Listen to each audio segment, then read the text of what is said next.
When Mr. Bilbo Baggins of Bag End announced that he would shortly be celebrating his 111st birthday with a party of special magnificence, there was much talk and excitement in Hobbiton.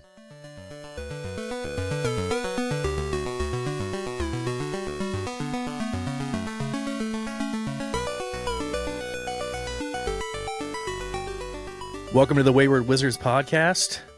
Today we're reading chapter 1 of The Fellowship of the Ring, a chapter entitled A Long Expected Party. My name is Zach. I'm Logan. So Logan, what happened in chapter 1? What happened this week? A lot of party planning, a lot of party throwing, and then Bilbo's out. He's out of the story very quickly. Like as soon as he arrives. There's a lot of ring fingering happening in this. There's a lot of fingering rings in your pocket. There's a lot of talking about buying local. Yeah. There's a lot of gossip. I was, there's a lot of dwarves in this chapter. More dwarves than I remembered. Sort of background dwarves. We don't really get names. We get names of basically everybody else in the Shire, but none of the dwarves are named. None of them, it's a long history of underappreciating dwarfs. We get Hamfast Gamgee's neighbor's name for no reason. I mean, just important to know that person's name. A lot of breakdowns of Hobbit gift giving practices. Yeah, a lot of culture, which is kind of fun.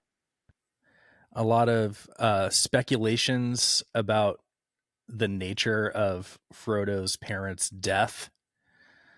Yeah, I was struck by that. What's his dad's name? Is it Drogo? Drogo. No. Yeah, and he's a big Drogo. He's a big fat hobbit. He is fond of his victuals, as they say. Yeah.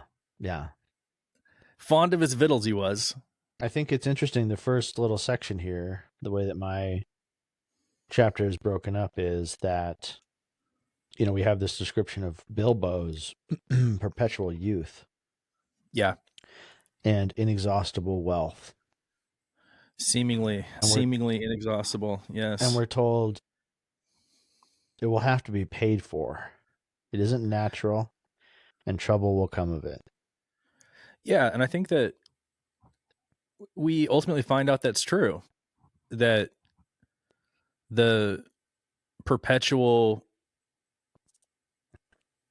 youth and inexhaustible wealth that he has is because of this very evil thing. And so there's some kind of plain Hobbit wisdom that comes out here that it will have to be paid for. I mean, he's being stretched. He's being like wraithified, and he's becoming more and more like Gollum himself. Right. And the inciting action or the inciting event for this story happened in the last story.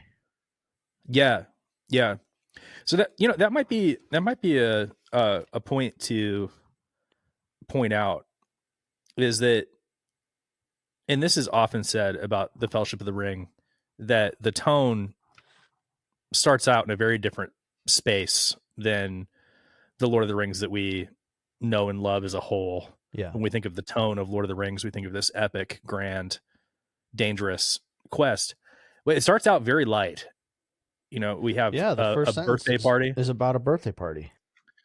Yeah. And, there's a play on words from The Hobbit, which is, the Hobbit begins with an unexpected party, and the Lord of the Rings starts with a long expected party. Yeah. And you find out that there's this just kind of jolly, generous, kind of mad old guy. He's turning 111 years old. Yeah. And everybody thinks he's crazy. Right. And they're like, he's insanely rich, and he went off to God knows where and did God knows what. And the story starts out with him throwing a magnificent birthday party for him and his adopted nephew, his adopted heir. Yeah. And one of the funny things about this being a sequel to The Hobbit is that obviously The Hobbit is a children's book. And Yeah. while there are parts of The Hobbit that are terrifying and there are parts of it that are much more complex than I think people give it credit for, the Lord of the Rings was written in the beginning as a children's book. And so the first chapter has that tone. It lacks a lot of the seriousness that will come later. And I think that in The Hobbit, especially when the dwarves are telling really the reader, but Bilbo, what their quest is, and they're talking about the kingdom of Dale. Mm-hmm. One thing that they talk about is the fact that they're world renowned for their toy making.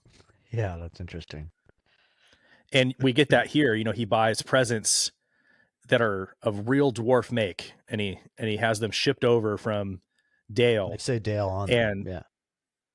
they're these like magical miniature instruments that are perfectly well made. And so a reason that's given in The Hobbit for Smaug coming and taking over the Lonely Mountain and destroying Dale was because of its wealth. And Tolkien says that they're famous for toy making. And so you can see that if you're like a child reading The Hobbit for the first time, the idea that the dragon comes because he wants all their toys. Yeah, it connects to your life. Connects to the life of a child, and it's like an entryway for the child. So that I think it's interesting that that's echoed immediately in the first chapter of The Lord of the Rings. You have the toys and that's really that is interesting. And even with the sort of lighthearted way that the first book of certainly the first book of the first or the first part, I guess, of the first like collected book, right, that he does sprinkle in little bits of foreshadowing. yes, it has to be paid for and it isn't natural. That foreshadows the whole thing, right? yeah, The whole story is about that in a way. yeah. And and even though we're talking about pavilions and we're talking about dwarves and we're talking about fireworks and we're talking about all this stuff, every so often there's just a beat where the ring is a problem. The Bilbo himself is a problem for not problematic, but he's a problem. He's a mystery to be solved for the people of the Shire. We're told that he doesn't have any friends, which I think is really interesting. He's this kook. He's solitary. He's solitary, and it's only when his much younger cousins start to kind of come of age that he starts to have people around, and then that's when he leaves. Yeah. Right. So he makes these connections, and then it's time to leave. But all of there's that almost action, a sense that he's so different from the rest of the hobbits. Yeah. Especially in Hobbiton. He's so different that he almost can't come back home.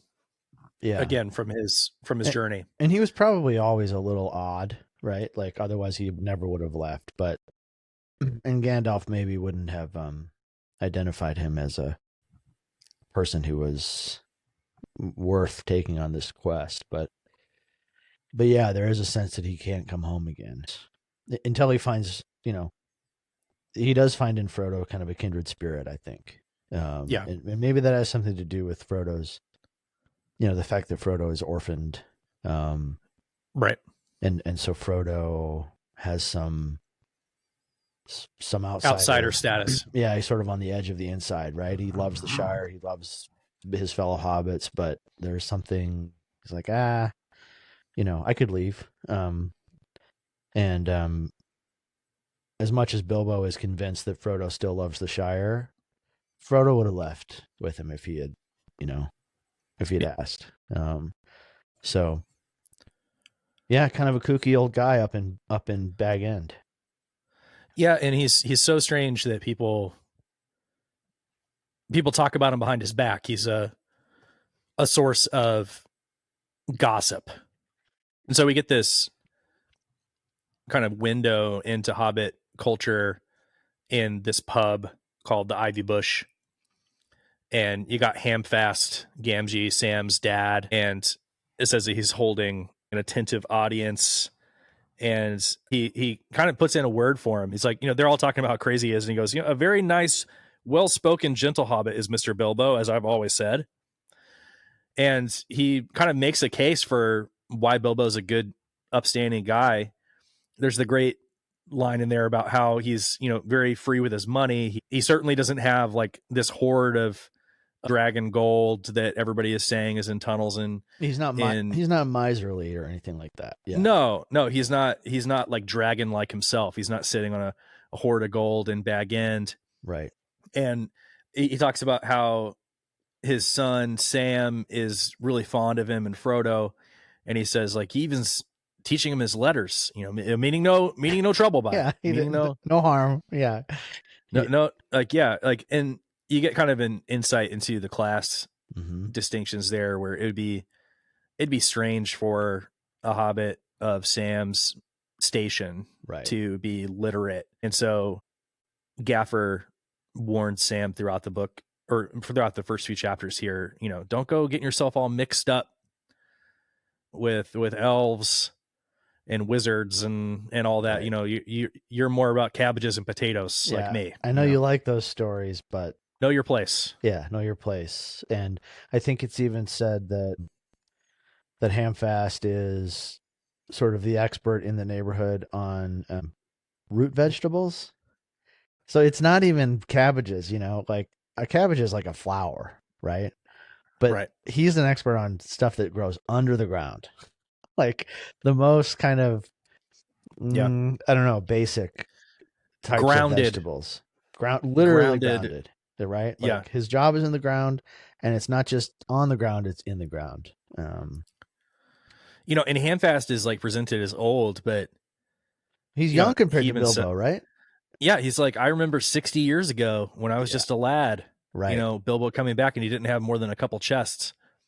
And so I mean, even though he's ancient, Bilbo is like old by Hobbit standards. But something about Bilbo's kookiness is sort of instructive to me, I think, because one of the things that I like, one of my fears in life is that I'll become a like grouchy old man who like closes myself off to like new experiences and ideas. Yeah. But Bilbo does not read as old in this chapter. He reads he's playful. Yeah, even though he's tired and worn out and sort of stretched too thin, he's playful, and he's, I think it means something that he's friends with Frodo and Merry and Sam. Friends in a way that, right? Like, right. That he maintains kind of a lightness, and that's I don't know. There's something there to hold on to, I think. I couldn't agree more.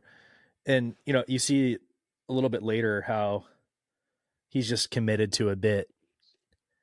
Like the entire party was just so he could play a joke, and I love when he says that I've got 144 of you here, one gross, and it pisses off the Sackville Bagginses, and no one laughs, and he's just, you could just imagine he's like, I'm gonna a gross indeed. I'm gonna offend all these hobbits. It's so great.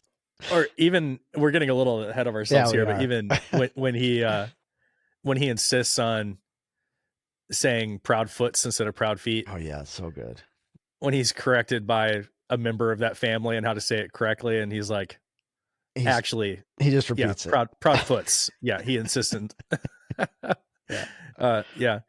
And when he starts to leave, and he says like, it'd be a shame to waste the joke by not getting rid of the ring. There's this sense that the entire affair, the entire party was just this joke so that he could bear to leave the ring. It's like a little gift to himself. Yeah.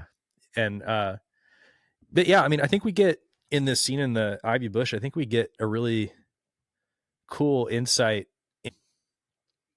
into Hobbit culture. I think Tolkien called it hobbitry.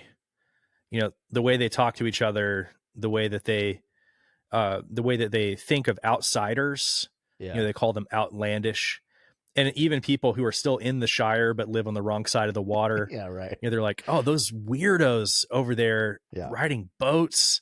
And they live in these warrens. Right. They have 100 family members living with them. They're just weird. Yeah. And not to be trusted, and they're outlandish and strange. And I think we think of the hobbits because we know about the whole story of Frodo and Sam and Merry and Pippin. Those are the four hobbits that we get to know best, but they're in themselves kind of strange as hobbits, and they Yes. maintain a lot of like what makes the best of hobbits. But hobbits aren't perfect. They're not like these saintly little angelic creatures in this perfect little heaven of this quaint, verdant Right. region called the Shire. I mean, they gossip and they steal, Yeah. presents that aren't like there's a naughtiness to them. Right.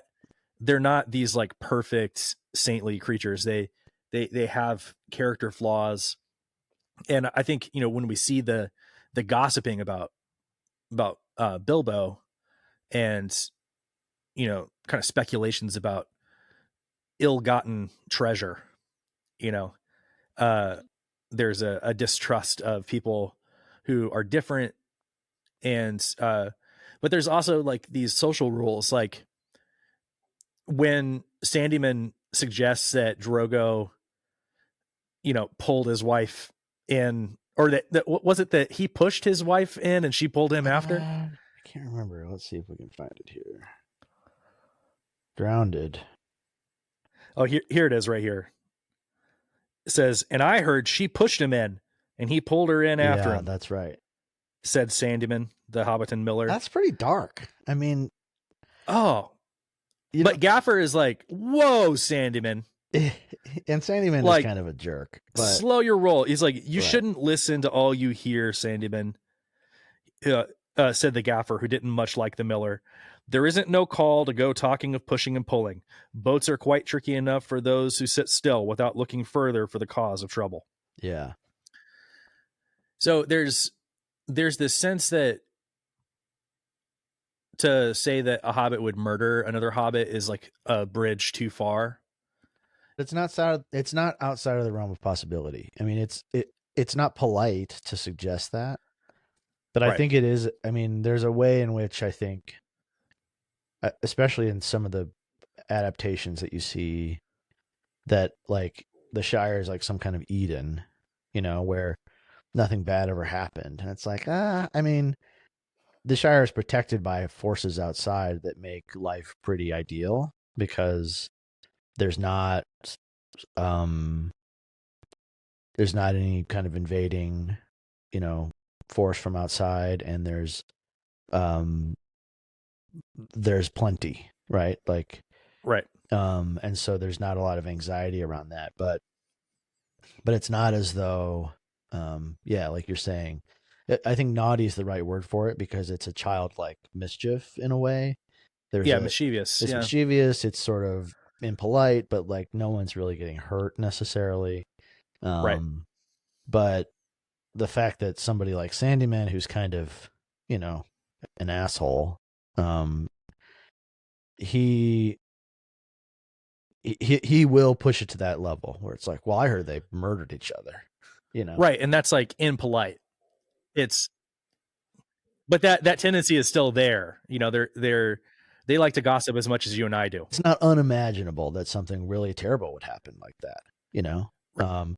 And then Frodo's orphaned, and that's the reality, that this kid is orphaned, like, right? Like, his parents are dead, and he, like, that is not an Edenic vision, right? Like, of a place that's perfect. It's a place that has things that happen that are tragic.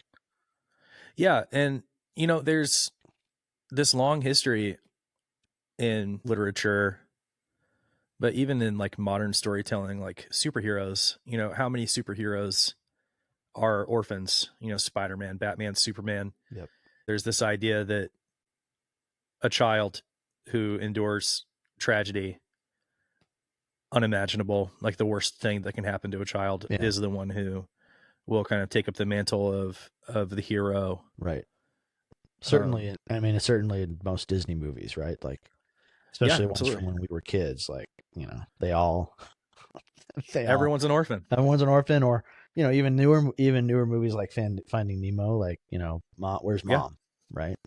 And not only that, but he lost his whole everybody, all of his brothers and sisters, and he's got Yeah. a bum Yeah. Finn. So there has to be something that sort of sets you apart that like makes the hero's journey like a possibility. Right. To get into that, sort of story circle type of way of reading. So, Absolutely. yeah, it's interesting, and then we also get the kind of tension between the Baggins, well, certainly Bilbo, and then the Sackville Bagginses. Yes. There's envy, or if not jealousy, there, and we get a lot of that in this chapter, actually. Lobelia and what's her husband's name? Lotho. Yeah. Yeah. About how much they have this grudge, and it even feels like something that just has existed between the two families. Absolutely. And one thing about Tolkien is that he was very British, as I'm sure will come up, Yeah. 1,000 times as we're talking about this book. But he had a real distrust for anything French, and he didn't like French food. Yeah. He didn't like French words making their way into English. Mm-hmm. And so even the name Sackville Baggins is a very French word.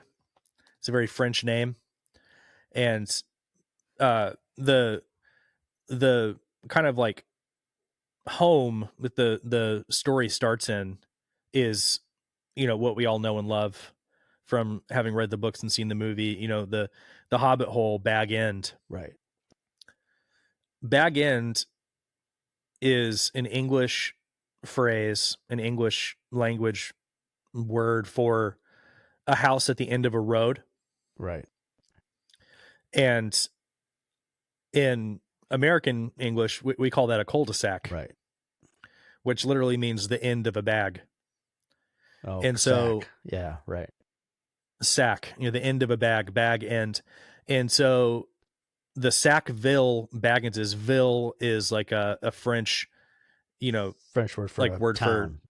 for a town. So Yeah. Sackville Bagginses, they are kind of held in opposition to the very British English way, a simple way of saying things, the end of a bag versus a cul-de-sac, and they see themselves as like important, and they have a very self-important view of themselves. Mm-hmm. And so this is held in contrast to Bilbo, who doesn't take himself too seriously and is very generous.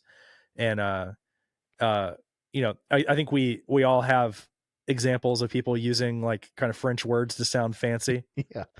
Yeah.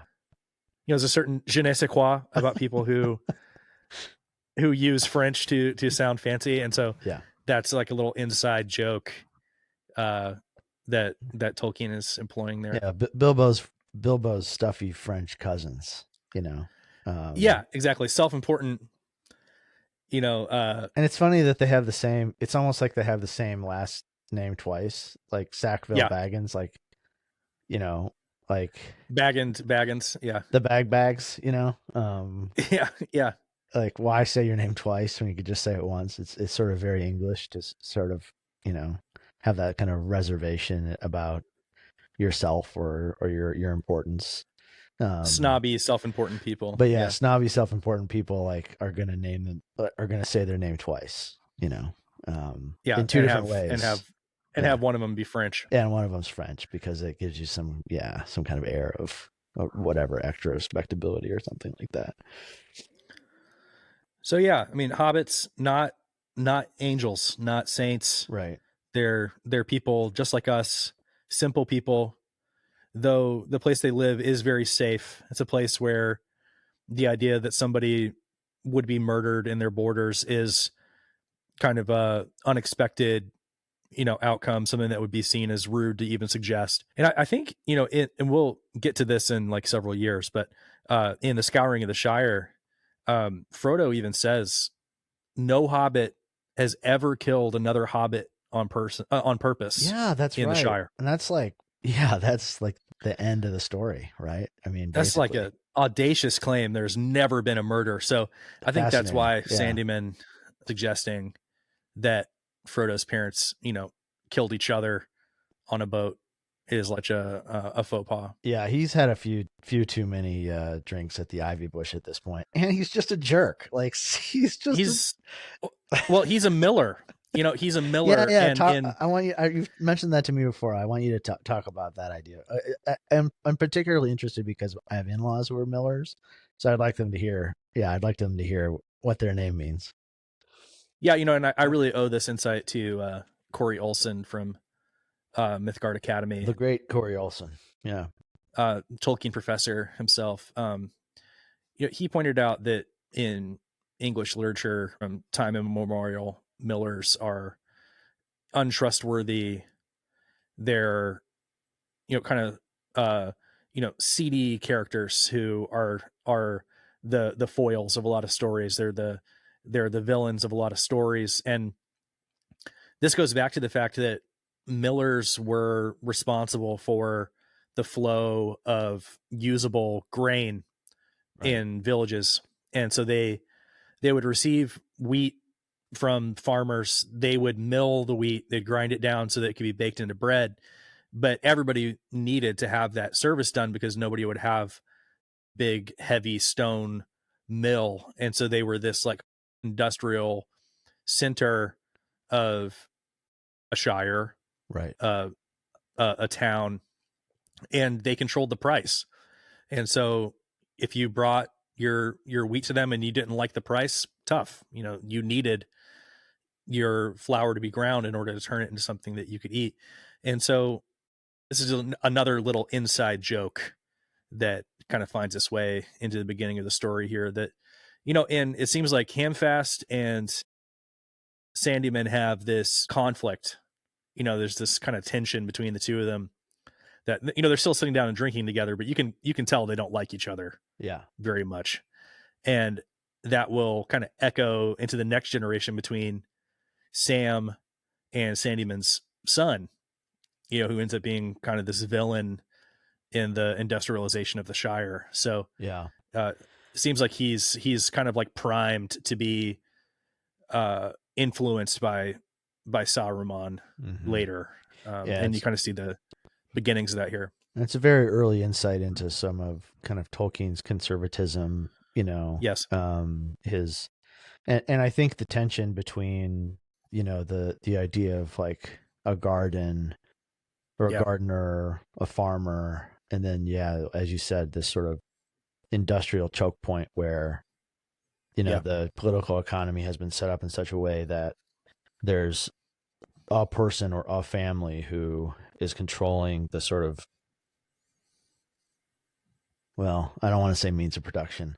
I was about to say the means of production, the flow of the means of the economy. Well, yeah, and like in this case, like we're talking about bread, like it's literally like the essence of life, right? Yeah, everybody needs it. It depends on this one person and it in one place and one piece of technology in a way that Tolkien is pretty suspicious of. He sort of values some kind of self-sufficiency or something like that. Absolutely. That kind of like, I think he's also, suspicious of that kind of accumulation of power by somebody who isn't, like ordained by God to have that power. Right. Like it's fine when it's Aragorn, but like Sandyman is not up to the task. Sandyman ain't no Aragorn. Exactly. Yeah. I know Aragorn, sir. And Sandyman, you are no Aragorn. You are no Aragorn, indeed. Well, let's move on to the good part. Yeah. because right after this little, gossip sesh at the Ivy Bush, here comes, my favorite character, I think many people's favorite character, the introduction of Gandalf. Gandalf. G for grand. I'm having a hard time finding it here. I love that he Tolkien includes these runes, the large red G. Yeah. And then we get a little, drawing, and the elf rune. That was Gandalf's mark, of course. Yes. And the old man was Gandalf the wizard, whose fame in the Shire was due mainly to his skill with fire, smokes, and lights. I love that we get a detail that later on that the longer that Gandalf practices making fireworks, the better he gets at it. I was like, reading that this time, I was like, oh, interesting. Like, he's not just I mean, it's magic, but it's like, you can get better at it, and even magic as an art. Yeah, even Gandalf, who's, I mean, how old is he supposed to be? 1,000 years old or something like that. Like oh gosh, or older. Well, I mean, obviously he's an eternal whatever being, but in this current form, like he gets better, and there's no reason for him to be good at fireworks. Like it's obviously something that he just likes, and talking about like, Gandalf as a character. Yeah. Because if you've read Lord of the Rings as many times as you and I have, we think of Gandalf as this fully developed character who is, this eternal, angelic, magical being who's sent by the gods, the Valar, to, be the enemy of Sauron. Right. And that is not in the text right here. No. And, in The Hobbit, Gandalf is a wizard, and it seems like wizards are this like professional class. It's, these like professional magicians who go about looking for adventures and helping people, in their goals, but they seem to be like people you could essentially call up and hire. Yeah. They're like, they're professional, and, getting a little bit further on, as Gandalf and Bilbo start to talk about the ring, Bilbo says like, why do you, like, who are you to tell me what I can do with my own things? You didn't care about any of the other stuff that I got on my journey. Right. Why are you always bugging me about the ring? And Gandalf says, essentially, I have a professional interest in this ring. Yeah. So I think you can see in this early part of the chapter, you can kind of see the myth of Gandalf growing, but also he still kind of has this identity that he had in The Hobbit, which is a much lower version of who he'll eventually become. Yeah. So let's look at, let's get into the party. This is where, like, one thing that you mentioned to me while we were preparing for this is just how funny Tolkien is. And why don't you say a little bit more about that? Because I think we think of the Lord of the Rings as a serious book, which it certainly is. But there are moments of levity and humor, and I think they come across in this section of the chapter. So yeah, beautifully. They do. I think the description of the party and the preparations for the party are really beautiful. I was also really interested in the fact that the pavilion is like the old tree is like inside the tent. I never noticed that. I've read this book. I never noticed so that many before. times. It must be huge. I just noticed that the first time. I mean, laughably, like, improbably. I mean, huge. it's like it's like a castle tent, basically. I mean, I don't think you can physically build a tent that big unless you're a dwarf, right? Like a dwarf can, right? There's something magical about it. I love that he invites everybody that he can think of in the countryside, but of course there are a few people who are overlooked. Yeah, that's so funny. And so here it says, practically everyone living near was invited. A very few were overlooked by accident, but as they turned up all the same, that did not matter. Yeah, and Like that's high comedy. and I wonder if, I mean, by accident means that they were, that's what they were told, right? But like it didn't matter because they showed up anyway. But Bilbo didn't invite them because he didn't want to invite them. You know, I don't think he likes most of these people. And so, we're told he doesn't have friends, and there's a reason for that. And then he tells them, he says, it's such a famous line. I don't know half of you half as well as I should like, and I like less than half of you half as well as you deserve. And Just crushing. And then it says, this was unexpected and rather difficult. There was some scattered clapping, but most of them were trying to work it out and to see if it came to a compliment. Like, see if it came to a compliment. I love that. Is he complimenting us, or does he want to know us better? No, he doesn't. He doesn't know him, and he doesn't want to know him. And maybe but there's also a humility where it's like, you deserve better than what I've given you. It's like, look, I hate some of your guts, but I know that that's my fault, not yours. Exactly. It's beautiful. It's funny. It's so funny. It's self-deprecating and offensive at the same time. And it's like, how do you fault somebody that, that can that has that kind of perspective on life? It's so beautiful.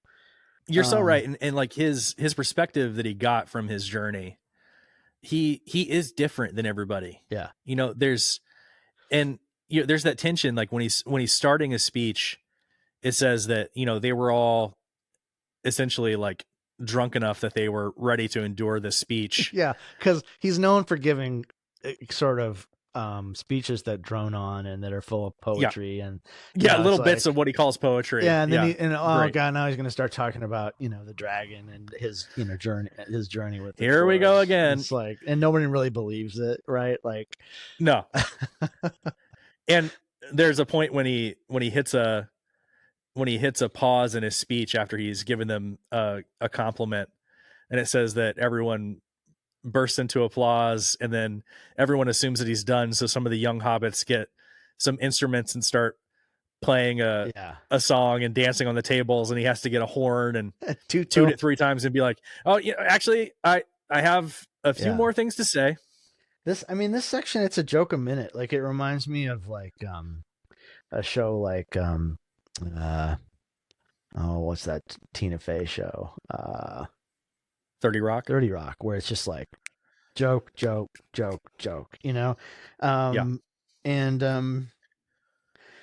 he's sort of up there talking, he's insulting people, he's calling Proudfoot's proud feet. He's unwilling to be corrected in that. And he calls them a gross, which is hilarious. And they take offense because it's something that's used for baggage and not for human beings. Especially the Sackville Bagginses were insulted, feeling sure that they had been asked to fill up the required number, like goods in a package. One gross indeed, vulgar expression. Yeah. Yeah. He goes kind of crazy near the end of the speech. He says, thirdly and finally, I wish to make an announcement. All in caps, announcement. Announcement. And he says it spoke the last word so loudly and suddenly that everyone sat up who still could. Oh, what a great little, those who could still stand. Some are too drunk to stand up. I regret to announce that though, as I said, 11 years is far too short a time to spend among you. This is the end. The end. I am going now. Goodbye. I'm leaving now. Goodbye. Even the typesetting, the typesetting in my edition, announcement is like huge, and there's almost like a space between each letter. I don't know if yours is like that, but it is. It's really, he kind of goes nuts at the end, and he is a little nuts. I mean, Bilbo's kind of a crazy person, He's just mad Baggins, man. Yeah, and then he vanishes, of course, and there's a flash of light, which we find out later. Gandalf added in because he was like, people don't just disappear. Yeah, I didn't want people to know about this potentially evil, malevolent, magical ring that you've been holding on to the last 60 years. Maybe he doesn't want that story to get outside of the Shire, you know? Yeah. Yeah. He Um, already has this kind of like inkling that yeah, Bilbo shouldn't reveal his magic this early. right.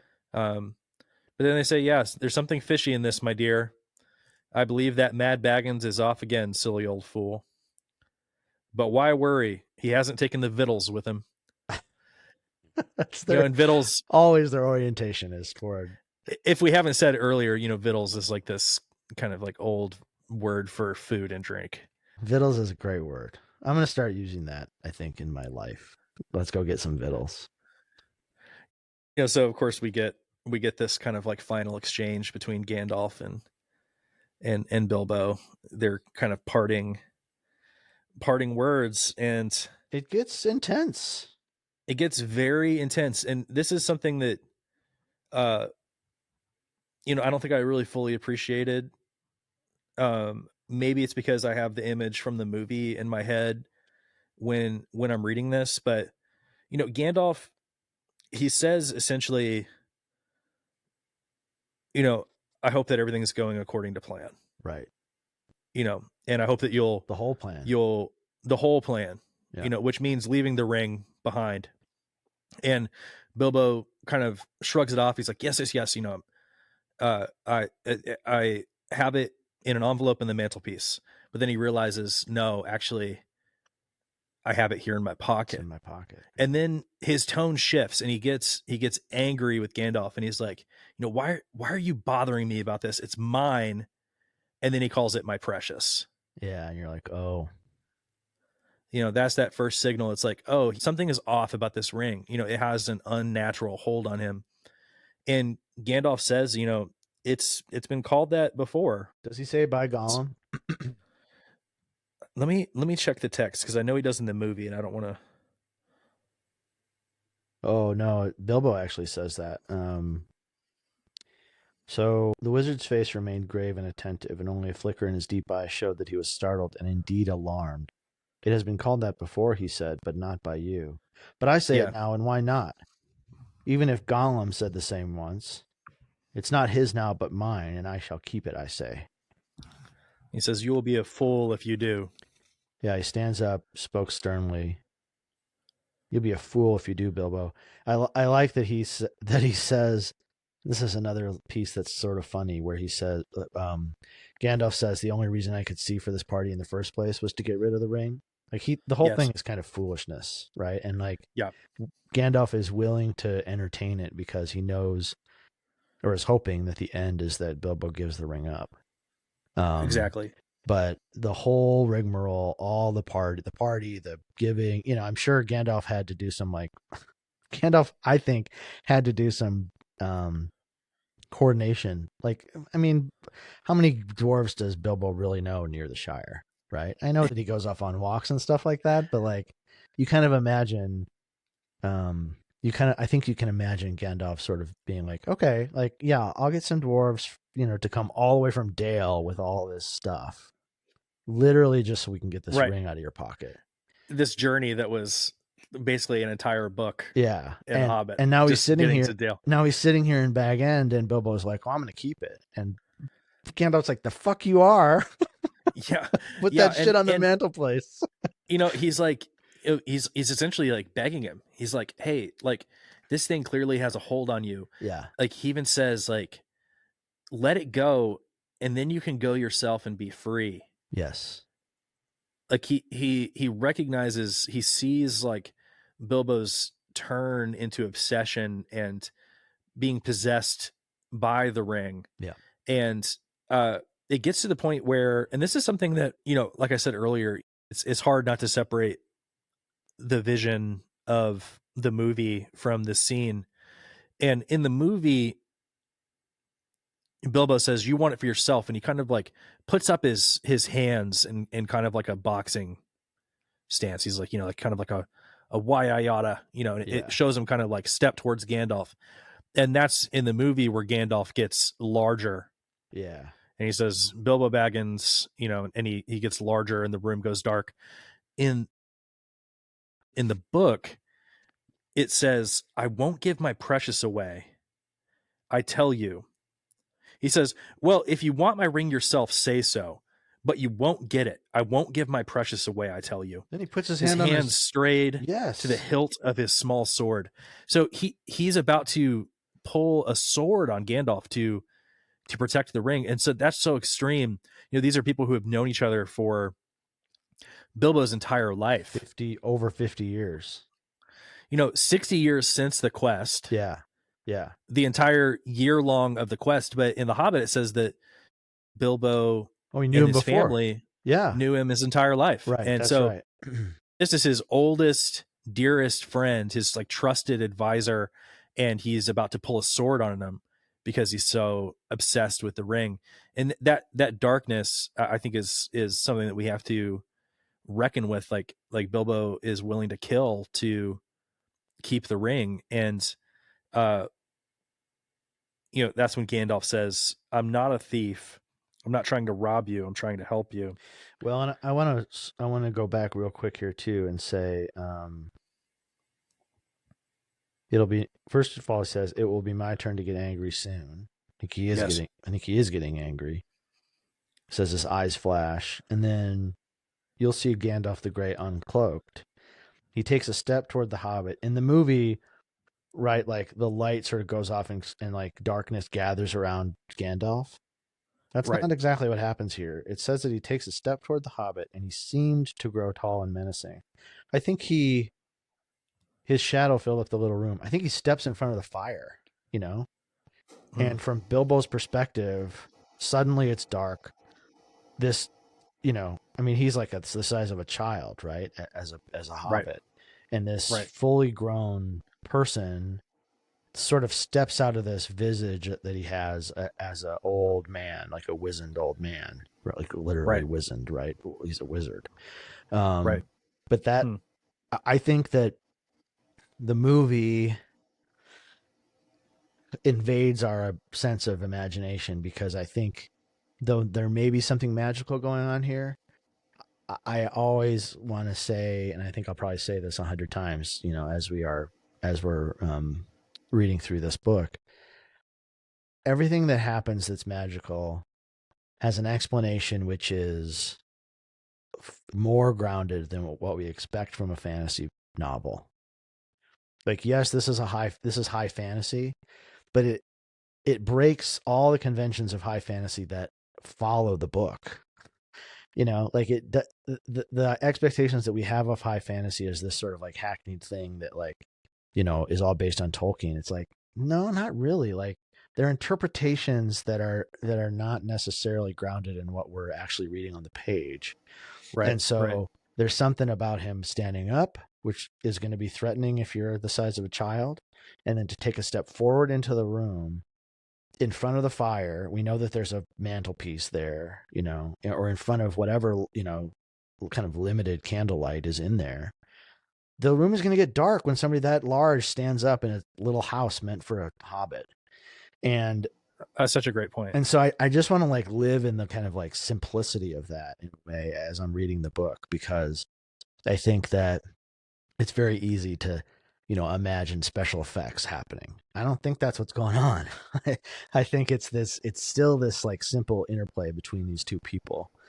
And I think that helps these two old friends. Yeah. And I think that helps us ground our concern. Like, we can like ground our like understanding of Gandalf's concern for Bilbo, right? He has a professional concern and a personal concern, and it's happening between two people, not between two, CGI like generated special effects on screen.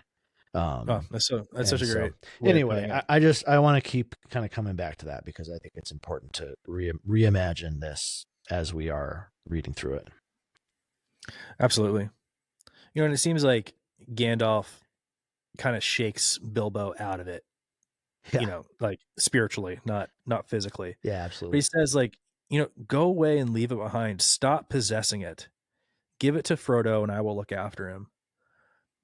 And Bilbo agrees. And, what he does is he says, I really must be starting.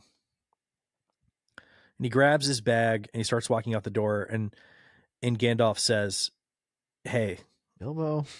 you still got the ring in your pocket. Yeah. And he says, well, so I have, and my will and all the other documents too.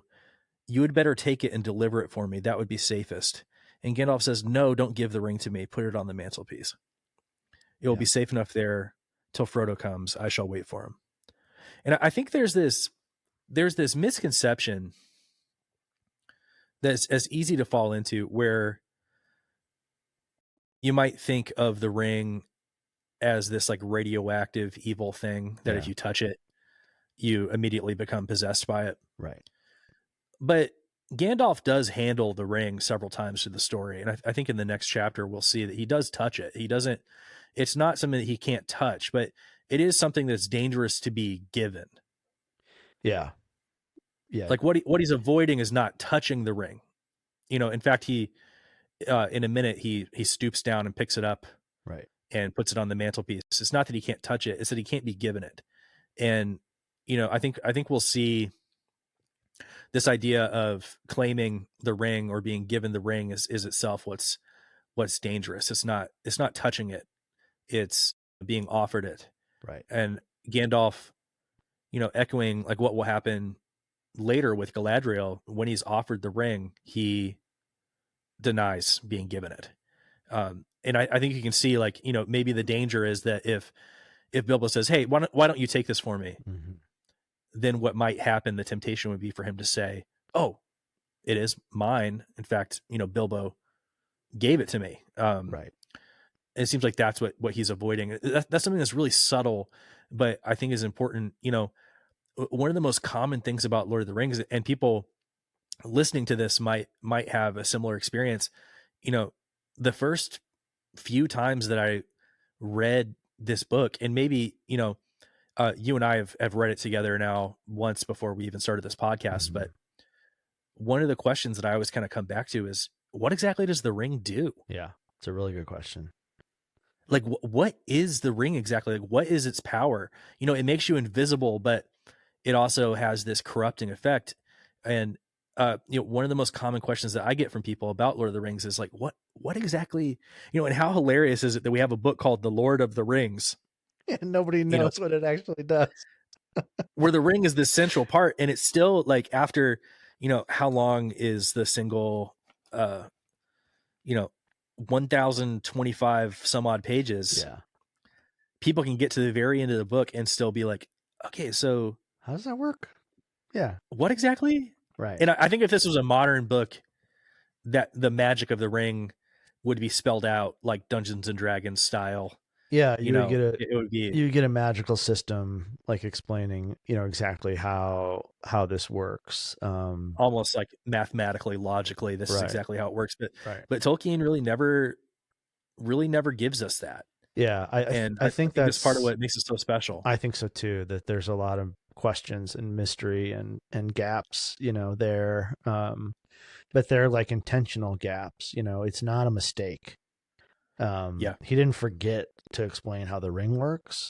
He invites you to figure it out or to reflect on it. And I think what you said, that the fact that it's not radioactive is really important, because it's more about the heart of the person.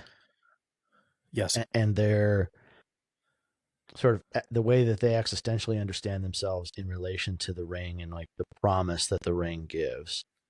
Yes.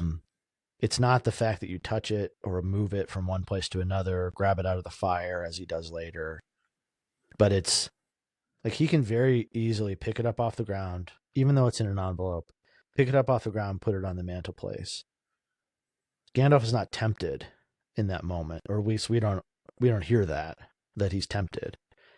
Right. The problem is the idea of understanding yourself to possess the ring.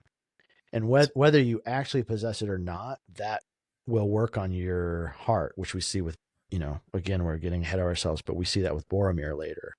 Boromir thinks of himself as possessing the ring. He imagines it.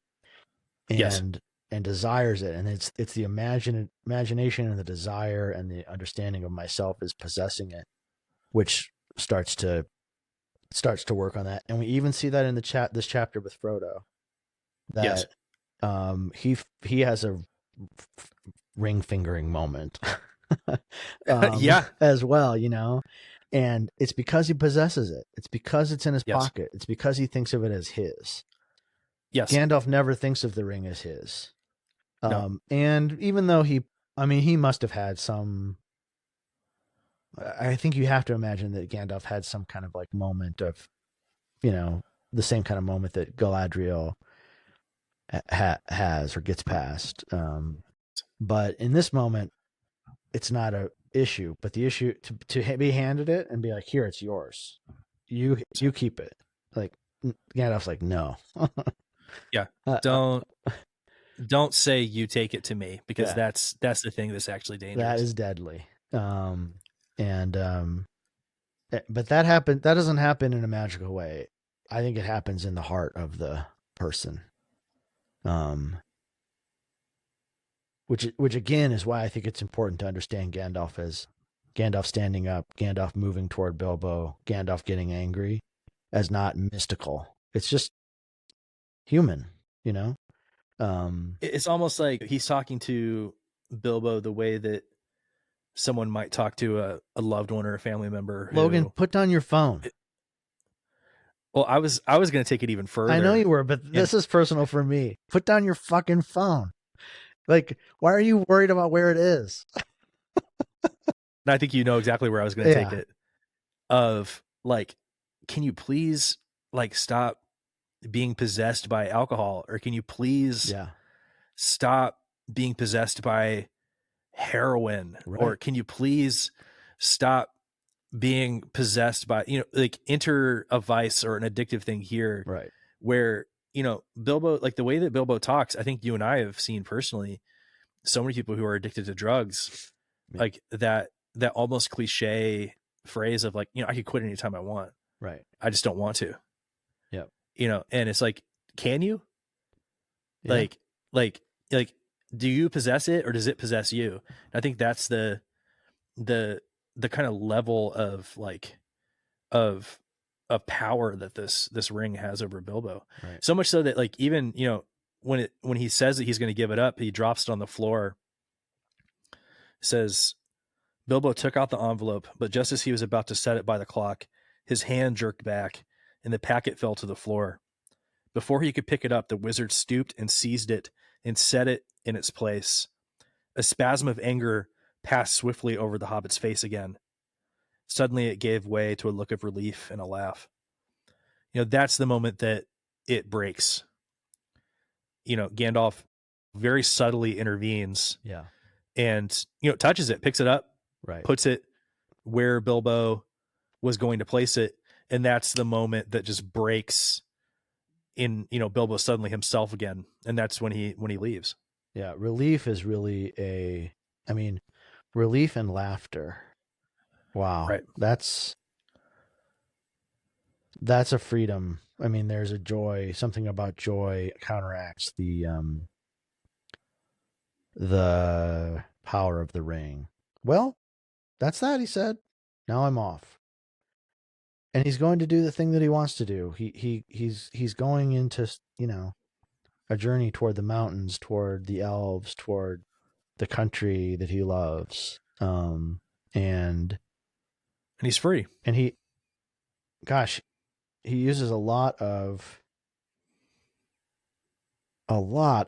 exclamation points. Now I'm off. Is everything ready? Well, let's start then. What fun.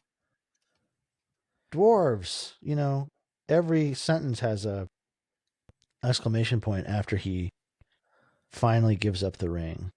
He's like back to himself. And then he sings. Back to his lightness. Then he sings, you know, the road goes ever on and on. That's worth reading. Yeah. Yeah, sure. Why don't you read that poem, that song? The road goes ever on and on, down from door where it began. Now far ahead the road has gone, and I must follow if I can, pursuing it with eager feet. until it joins some larger way, where many paths and errands meet. And whither then, I cannot say. He says he's being swept off his feet. Yeah. Like it's a river. And I'm happy now as I've ever been. And that's saying a great deal. Bilbo's lived a great life. I'm going to cry. I mean, God. I had to sing a great deal. But the time has come. I'm being swept off my feet at last. I mean, he lets go of this